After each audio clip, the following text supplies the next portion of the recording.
গ্রামে থাকত হরিদাস নামের এক মানুষ। তার একটা গরু ছিল, নাম ছিল গৌরী।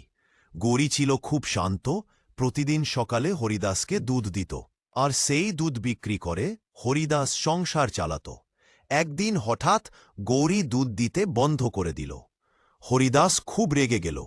সে ভাবল গরুটা অলস হয়ে গেছে।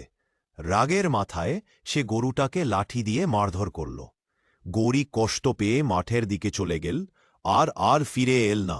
সেদিন রাতেই হরিদাসের ঘরে অদ্ভুত ঘটনা ঘটল। তার সব দুধের হাঁড়ি ফেটে গেল, আর ঘরে থাকা ধান পচে গেল। ভোরে সে শুনল এক গম্ভীর স্বর, যে প্রাণী তোমাকে নিজের দুধ দিয়ে বাঁচিয়ে রেখেছিল তাকে তুমি কষ্ট দিয়েছে। প্রকৃতি তার প্রতিশোধ নেয় সবসময়। ভয়ে কাঁপতে কাঁপতে হরিদাস বুঝল এটা ভগবানের শাস্তি। সে কান্নায় ভেঙে পড়ল, গৌরীর খোঁজে বেরিয়ে পড়ল। অবশেষে এক বনে গৌরীকে পেল। দুর্বল